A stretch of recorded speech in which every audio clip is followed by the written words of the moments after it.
இது யார் இந்த சீட்டை கொடுத்தா? டாக்டர் கலைஞர் கொடுத்தாருன்னு, தளபதி ஸ்டாலின் கொடுத்தாருன்னு, ஜெயலலிதா கொடுத்தாங்க, எடப்பாடி கொடுத்தாங்க. இது பாபா சாஹ் அம்பேத்கர் கொடுத்ததுன்னு யாரும் சொல்ல மாட்டாங்க.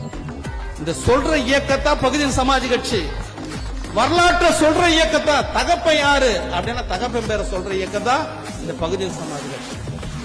நீ ரோட்ல போய் நின்று எதிர் வீட்டுக்காரன் எங்க அப்பா அந்த சமூகம் ஏத்துக்குமா?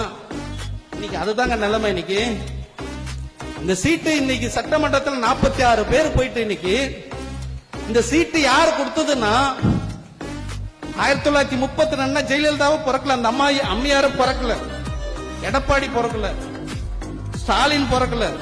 ஆனா இன்னைக்கு சட்டமன்றத்தில் என்ன சொல்லுவாங்க? தலித்துங்களுக்கு தோல் மேல துண்டு போட்டு அழகு பார்த்தது திராவிட கழகம் அல்லவா அப்படின்னா, யார் தோல்ல துண்டு போட்டது? நம்மளுடைய வரலாற்று தலைவர்கள் எல்லாம் இவங்க எல்லாம் தோல்ல நம்மளுக்கு துண்டு போட்டு. அவங்க பேரை ஏதாவது சொல்றோமா? சொல்றதே கிடையாது.